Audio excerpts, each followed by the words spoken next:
Hi, mamas, and thank you for turning back for another episode of Moms with Moms. Moms offering mom support with moms on microphones. And if you're new here, we talk about all taboo things in pregnancy, postpartum, and parenthood.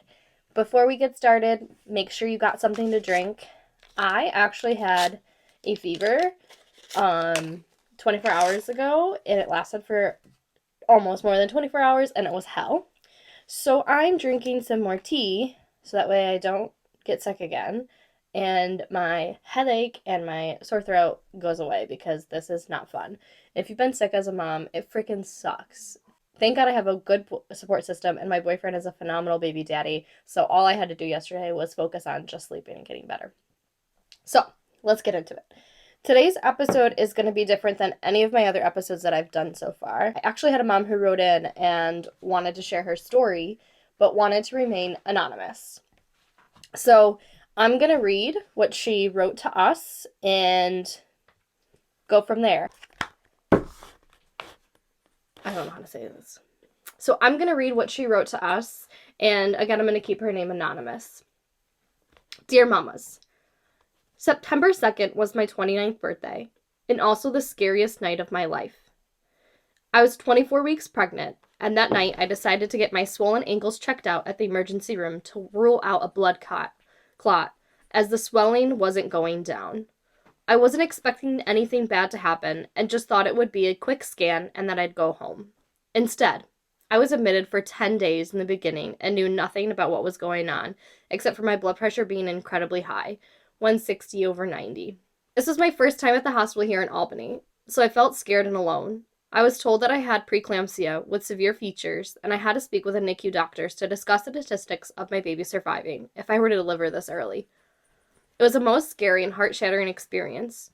A few days later, while in the hospital, they told me something was off and with my kidney function in my labs, and that my kidneys were functioning at 50%. Wow. They weren't sure it was from the preeclampsia or an underlying kidney issue. I was so sure that it had to be the preeclampsia because I was completely healthy otherwise and had no family history of kidney disease. That's scary. Fast forward, I was able to safely deliver my daughter via C-section at 34 weeks. I'm so grateful I made it that far into my pregnancy because in the beginning I was told by the OB I would be lucky if I made it to 28 weeks. That itself was a huge win for me. Shortly after delivering her, however, I developed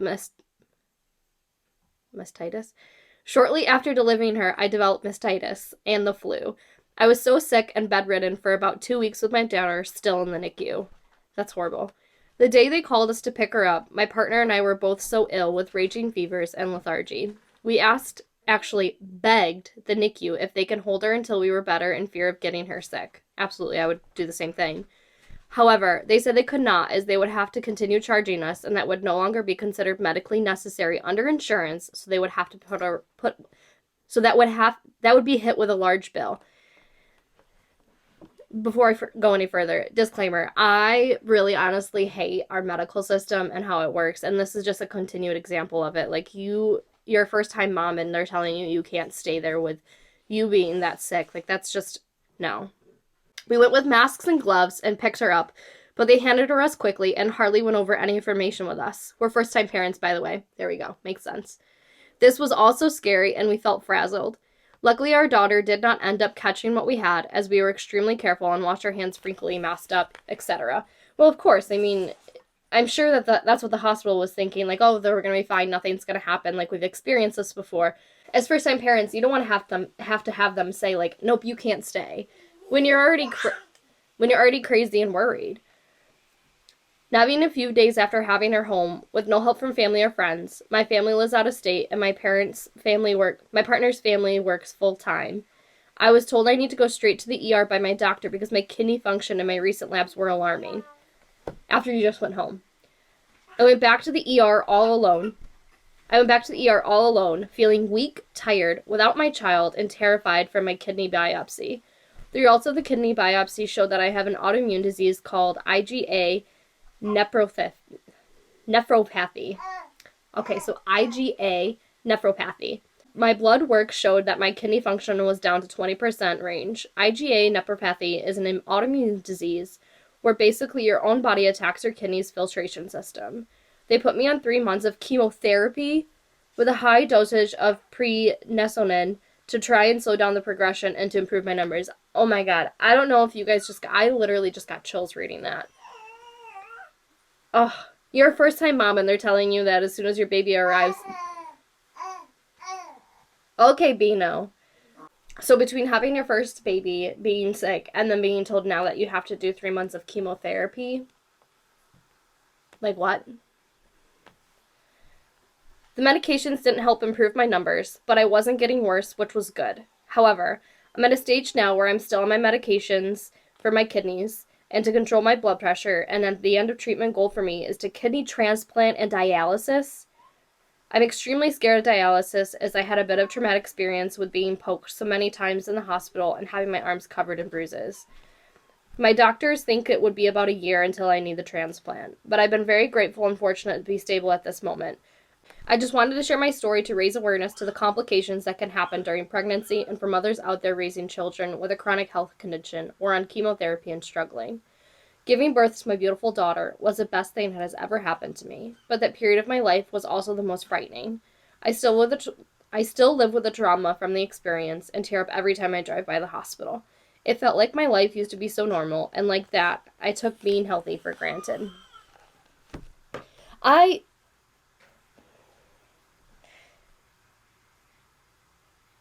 It's stories like these that make me really so grateful that I didn't experience this.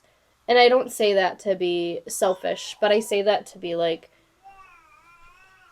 it's scary to think that people have these type of experience, and the fact that this mom is now waiting for her to get a kidney transplant while also being a mom and a first-time mom at that. Being a first-time mom is hard enough as it is, and to now have this chronic illness and to go in and day out,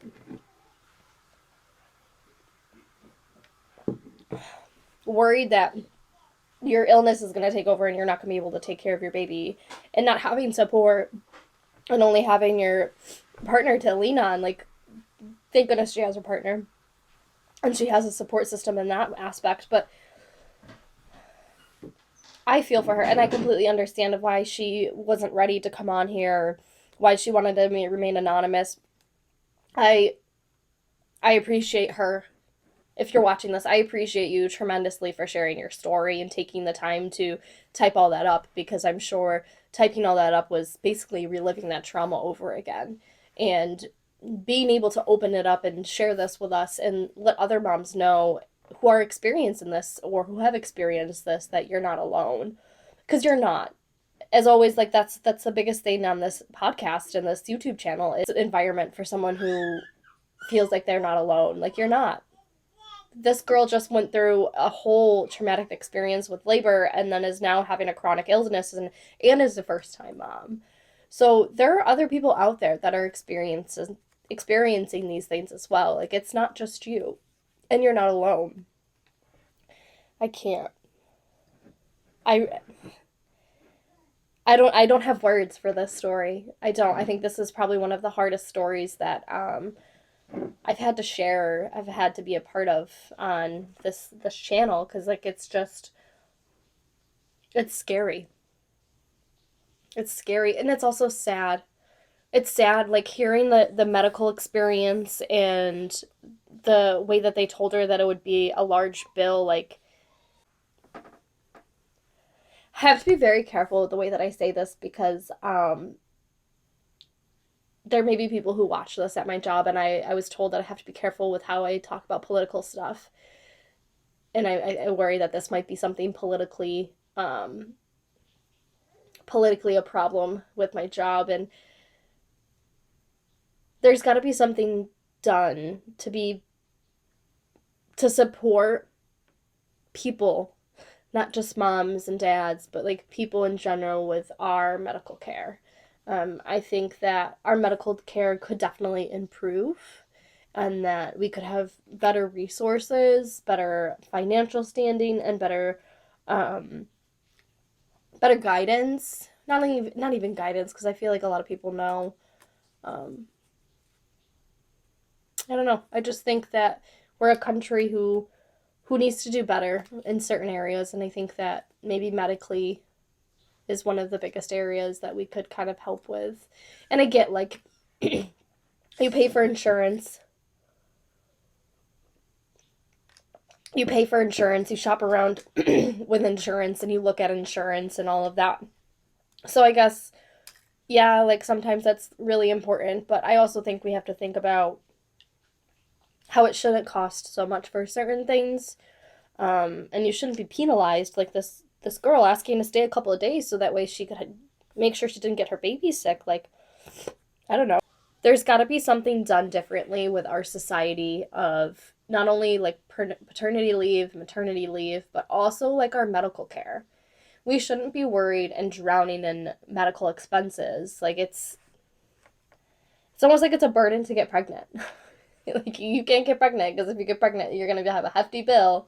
You can't get sick because if you get sick, you're going to have another hefty bill. Like, there are so many things that I have problems with our society, especially when it comes to pregnancy and postpartum and all of that. And that'll have to be an episode for another day. But she had mentioned, like, they didn't really kind of, like, talk to her about anything when going home, which I think we talked about in my hospital video where I talked about my experience. They don't. They really don't. Like, you have to ask the questions. Thankfully, we had a really good, like, discharge nurse. I really liked her, and we were having some issues when we were leaving.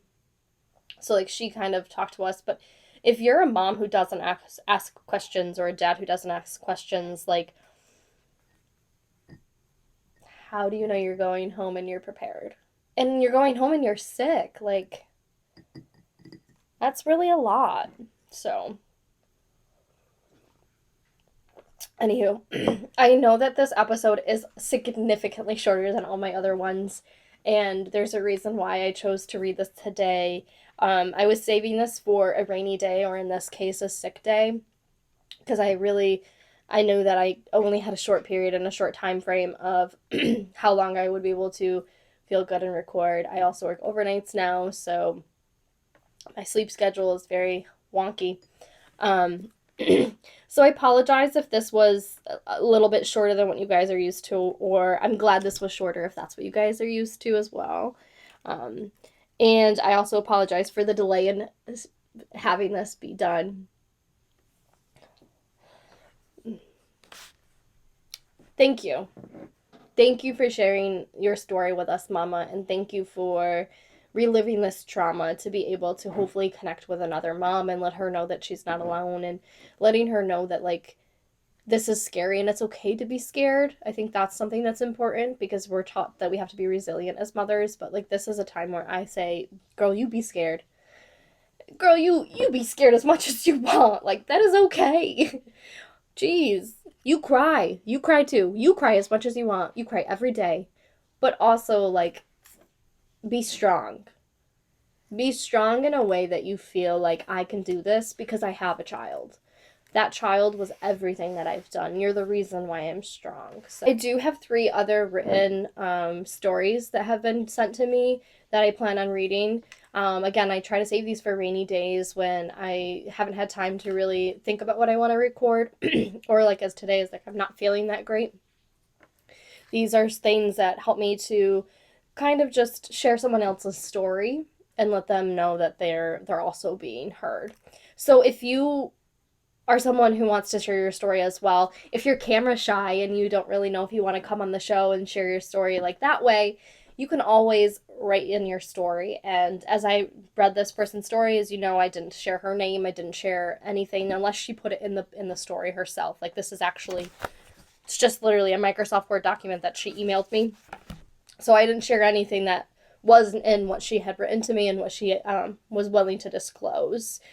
You can also use a separate email and send me an email in with your story if you don't even want to have your email associated with that. So here's my email. If you want to send in an anonymous story and you want your story to be heard and shared with other mamas, please email me, and I will love to share your story. For my Spotify listeners, as always, all of this information will be in the description of the podcast episode, so you can hop on to that and you can see everything there. And if you guys want continuous support, daily reels, and funny inspirations, here's my Instagram and my Facebook. And if you just don't want to go on Instagram or Facebook and you'd rather just scroll and look at TikToks, here's my TikTok. And if you liked this episode and you've had a similar experience or you feel for this girl and her experience, remember to like and comment this video.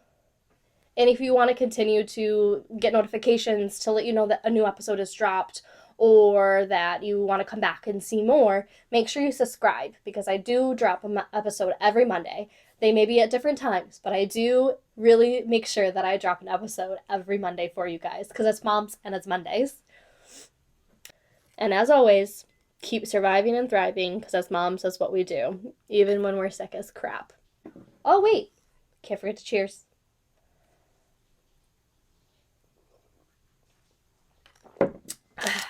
Raspberry hibiscus is where it's at.